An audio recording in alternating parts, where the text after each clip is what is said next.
The Gamecocks kicked off their season earlier today as they took on Coastal Carolina, and with this comes the return of a Gamecock tradition. Moving things to a different court, the hardwood, it is the most wonderful time of the year. Well, at least for this guy. The NBA playoffs are in full swing and 15 teams are looking to dethrone the Warriors to become NBA champs. And to no one's surprise, the Clemson Tigers are the overwhelming favorites to win the ACC for the fourth straight year. Coach Jones is not only a well-known track coach here at Spring Valley High School, he is also a well-known coach throughout the nation. He has been a recipient of the National Track and Field Coach of the Year award on 2 separate occasions. The team is having a historic season this year. Their 11 SEC wins are the most in program history, and their third-place rank in the SEC tournament is their best ranking since 1996. Keeping things on the court, some Cardinal Newman High School students are getting a lesson in English from an unlikely source. McGuire made her return to the diamond on February 9th of this year. She is currently hitting .471 on the season, and she has reached base in each of the Gamecocks' 16 games played this season. After winning 9 games for the first time since the 2013 season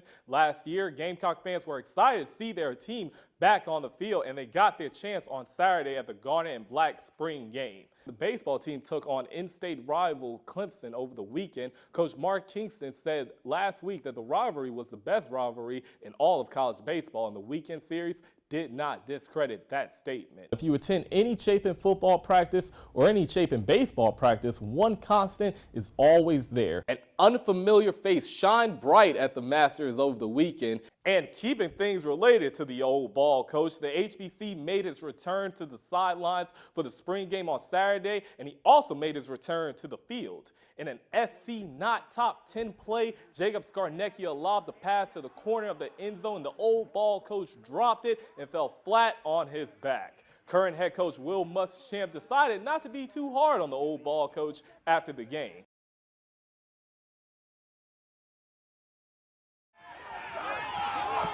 As he was shooting, my baby felt dead.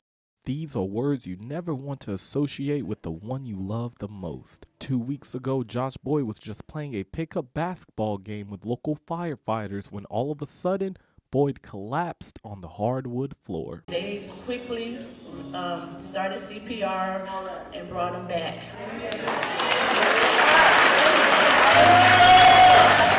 You never know when you're going to leave this earth. Nothing like that. I feel like I should cherish life more. As a parent, you want your child to be healthy, and I felt helpless. Boyd only spent 3 days in the hospital after having surgery, something that Boyd's mother Joyce feels was a miracle. What's so unique about it is how he fell out, had the surgery, and then now he just got back up, So it was definitely the grace of God. And on Sunday, in God's house, Boyd was surrounded by his teammates and coaches for a special church service in his honor. God has already won the war, and that's testimony right there. Sitting right there. Thank you for having me. Richland Northeast football coach Bennett Weigel says Boyd is a leader on and off the gridiron. He's a great role model for our younger kids. He's the only junior we have that was elected captain by his teammates. We had 3 seniors and then Josh, he was the one junior. So that tells you what his teammates thought about him. That tells you the kind of leader he was on the field. So what's next for Josh Boyd? Definitely play football, basketball. I don't worry, I want to be like a dermatologist. Just to keep working hard in school, be something I go. Whatever happens in the future, he's set just because the foundation that his mom has laid for him, his family's laid for him, and just the kind of kid he is. He has a long road ahead of recovery, but we're going to do it. In Columbia, Chandler Mack, News 19, WLTX. The Gamecocks kicked off their season earlier today as they took on Coastal Carolina, and with this comes the return of a Gamecock tradition, tailgating. Before the game, I chatted with some fans who are excited that football is back. After much anticipation, football is finally back in the Palmetto State, and Gamecock fans couldn't be more pumped. Man, I'm super excited for this season. It's Coach Muschamp's 3rd year. We got a lot of returning players from the offense. Defense should be really, really good this year. And I think it's one of those years that where if everything goes right, we could be in Atlanta for the first time since 2010. Anticipating since January, since the spring game, so can't wait to see what the Gamecocks got. Very excited for the season. I expect us to lose maybe one game. I expect us to get to the SEC championship. I think that we could have a great season. 12-0. 12-0. I'm calling it. I'm calling it early. 12-0. Confidence is certainly not lacking, and another thing that was not lacking today was the amount of tailgaters that surrounded Williams-Brice. 4 hours before the game, we're out here tailgating, just getting to see family and friends you haven't seen in a while, so it's always really good to be out here. Tailgating is a sport, and you just get a ton of time to hang out and make football even longer. Who wouldn't want football to take over your whole day? And one fan even created a special friend to ring in the new season. This is Fred. He is Cocky's mean brother. He's a bad chicken. And Marcus Lattimore, 21, the meanest Gamecock on the field. So we had to honor Marcus with the number 21. I was born a Gamecock, worked for Carolina with Coach McGuire, and just love it. All in all, fans feel this year's team can be special. And we got a lot of veterans on the team. The offenses should be looking good this year. We got Coach T-Rob who's going to take care of the defense. Maybe get to SEC championship, that would be awesome, or at least win the East, that would be better. The Gamecocks came out on top today. Many fans are also excited about next week's matchup against the Georgia Bulldogs. Reporting in the studio, Chandler Mack, News 19, WLTX. Number 2, Kenzie McGuire. This sound has a special meaning for Gamecock sophomore shortstop Kenzie McGuire. McGuire came into the 2017 season after having an impressive 2016 season in which she had a .270 batting average. But even during her impressive freshman season, McGuire says she wasn't 100% healthy.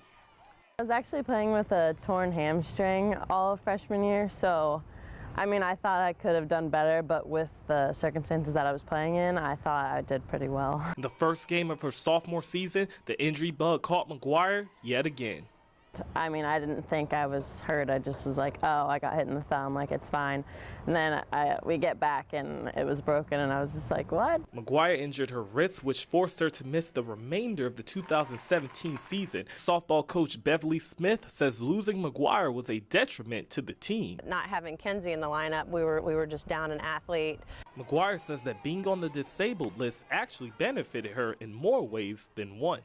It was really interesting to see how I could still be an impact not on the field, that I could still have my team's back, I could still contribute in some way. McGuire made her return to the diamond on February 9th of this year. She is currently hitting .471 on the season, and she has reached base in each of the Gamecocks' 16 games played this season. Now being a redshirt sophomore, McGuire says she is now the leader, not the pupil. People definitely look for me to speak, and I wasn't used to that, so I'm out of my comfort zone a little, but I've adjusted and I feel good out there. She's not just out there playing the position, she's communicating with the outfield, she's communicating with her infields and really leading on the infield. The Gamecocks are 15-1 on the season. McGuire hopes she and her team can ride this momentum into the College World Series. For myself, I just want to play like I know I can. I know that I was limited freshman year, and then last year I was hurt, and I just want to be me. For Carolina News, I'm Chandler Mack. Move over hot dogs and popcorn. The Columbia Fireflies are adding a new delicacy to the menu for a few upcoming games, and News 19's Chandler Mack had to try it.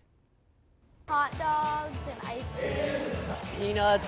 These are foods that most people eat during a Fireflies game. Let's be honest, maybe some cotton candy, a couple sodas, and I was not expecting crickets. Today, for the first time, caramelized barbecue crickets were handed out for free at Spirit Communications Park. They're actually not bad. They're really good. To be able to try something new, as many people that should venture out, I would definitely say that it's definitely up there on things to try. We tell people it's kind of like a barbecue potato chip or other snack. Termnex Marketing Director Tracy Bender tells us more about the crickets. There's actually more protein in a cricket than there is in the same amount of beef. So it's kind of fun to let people try something new and different that they might not expect out of a baseball game. I was looking forward to actually trying a cricket. Fireflies fan Charlene Sales McMillan says she was excited about eating the crickets and is looking forward to trying another. It wasn't as bad once you get over the initial fact that you're looking at an actual cricket and it looks like a cricket. But once I put it in my mouth and I chewed it, it wasn't as bad as I thought it was going to be. Other fans weren't as excited. When I saw them, I was like, oh no, I don't want to eat these. It was really dry and they didn't really have a lot of flavor. Regardless of how you felt about the crickets, Bender hopes people learn the positive effects that bugs can have. It's a nice thing to get to tell another side of the story, that we're not just about killing bugs, but promoting the positive benefits of insects as well. Now, if you missed your chance on trying the free crickets today, do not worry. They'll be back at Pure Communications Park on July 22nd and August 12th. Until then, reporting at Pure Communications Park, Chandler Mack, News 19, WLTX. Been a great ride. The 2018 track and field season has a special meaning for Spring Valley track and field coach John Jones. The 39-year coaching veteran is retiring at the end of this season. Although Jones loves his players, he says his family is the main reason he's calling it a career. I've got 4 grandchildren now that are getting old enough to know me and want me around more, so I want to be around them more. Since announcing his retirement, Jones has been showered with support from parents and his former players. You hear stuff like that, it's very humbling.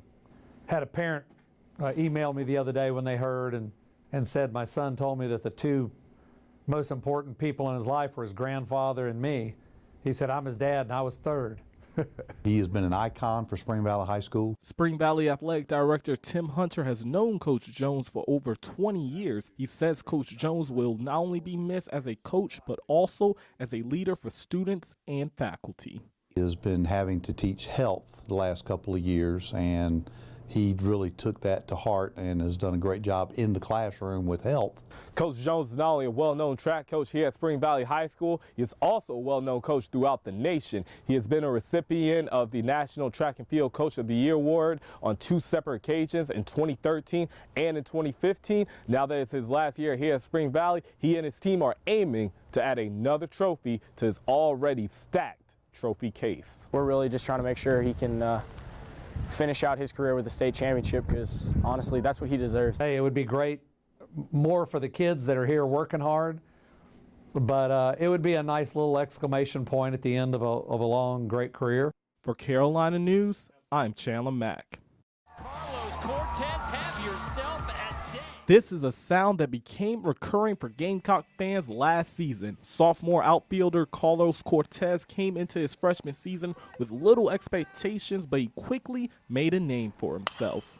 Cortez smashed a team-high 12 home runs last season, but if you talk to Cortez about it, he says he was not surprised by his success. I wouldn't say I was surprised. I was just very pleased with the outcome because it was just a product of the work that I've put in.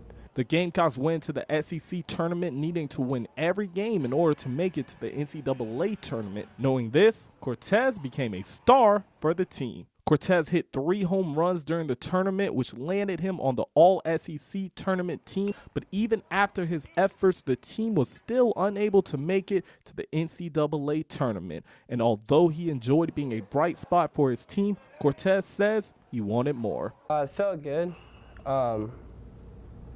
but those accolades kind of don't mean much to me if we don't go far. Mark Kingston took over as coach during the offseason. Cortez says he appreciates Coach Kingston because he holds the team to a high standard. I think the accountability, he holds us to a higher accountability. Cortez came into this season with high accolades, including an appearance on the preseason All-SEC second team. But through the first 9 games of this season, he's hitting just .194 from the plate. But his coach, Mark Kingston, is still in good spirits. The fact that he was just as excited on the home runs and the big hits, to me, that shows what he's all about, and that's why he's a big-time player. As for the rest of this season, Cortez says he and his teammates are aiming to take the Gamecocks back to the College World Series. I mean, our expectations are to make it to Omaha. We're also going to go at it 1 game at a time, but our expectations are high. For Carolina News, I'm Chandler Mack. Thank you for Special Olympics. Madeline Haig is excited to be back home after taking home a gold medal in paddleboarding at the USA Games in Seattle. Madeline's mom, Debbie, was very proud of her daughter's accomplishment. She never ceases to amaze me. I think, goes at her own pace most days, but she knows when it's competition time that it's time to go to work. And she really does her best most days, so I'm very proud of her for that. Got fourth place. My friend Karen, she got first place. Kenneth Manigo Jr. also did well in Seattle. His father, Kenneth Sr., wasn't surprised. One thing, he's not afraid of anything, so he'll try anything. And once he gets attached to it, you know, it's just like all out. I couldn't be more proud of each and every one of them. Coach Rachel Maxwell says her favorite part about the trip was the smiles and fun times the athletes shared with one another. It's like a ray of sunshine working with these guys. It just brightens your day. Getting to practice and seeing how much progress each of them have made and how happy they are out there, you just can't help but fall in love with the sport, fall in love with these kids. And it was just so amazing to see everybody interact and so proud of their medals and their accomplishments and congratulating the other states and the other teams. Every day I heard, this is the best day ever. This is my most favorite day ever. I mean, every single day. It was just great. In Columbia, Chandler Mack, News 19, WLTX. I'm excited about the future. Great things happening. Columbia Mayor Steve Benjamin is looking forward to Colonial Life Arena hosting the first and second rounds of the 2019 NCAA men's basketball tournament. This announcement came after the NCAA lifted its ban on the state of South Carolina from hosting non-merit events. The state has hosted merit events like the first and second rounds of the NCAA tournament in women's basketball. These events are based on wins and seeding, whereas non-merit events are announced in advance. The NCAA ban prevented the state of South Carolina from hosting non-merit events as long as the Confederate flag was flying in front of the State House. After the 2015 Charleston shooting, Governor Nikki Haley and other SC lawmakers removed the flag from the State House grounds. Once the flag came down from the state capitol, we saw that as a major opportunity to live up to our full potential. Executive Director of Sports at Experience Columbia, Scott Powers, says it was a quick turnaround for the city to host the event. A month after the flag came down, several of us across the state of South Carolina flew up to the NCAA headquarters in Indianapolis, and we were actually chosen the very first year of that bid process, 2019. Right now, we're predicting a $9.1 million economic impact. The state of South Carolina has already reaped the benefits of removing the flag. Last year, the city of Greenville hosted the first and second rounds of the men's basketball tournament. According to the city's website, the city made over $9 million as a result. Regional teams like Duke and South Carolina being present at the tournament certainly increased that draw. USC Associate Professor of Sport and Entertainment Management Tom Regan says a regional draw is key to drawing money into the state's economy. If it's a good regional draw where you would be able to bring in teams that are fairly close from a logistic point of view for driving, then you're going to see a significant impact. Regan also says that hotels, restaurants, and local businesses will benefit the most. You'll spend anywhere from $75 to $100 on food, but your average daily rate for your hotel could be anywhere from $150 to $220 for a major event like that. Mayor Benjamin, Powers, and Dr. Regan all believe none of this would be possible if not for the removal of the Confederate flag from the State House. The NCAA was going to hold fast with that decision, and I don't think that was going to change unless the flag did come down. That impact and that change was so significant in so many different ways. I expect that as we move forward with a significant expansion of our convention center and the continued build out on the riverfront and Bow Street, we're going to start landing more and more significant economic and educational and cultural events here in the city. Significant expansion of Columbia's most historic areas will certainly lead to more money and growth for the city. Chandler Mack, Carolina News.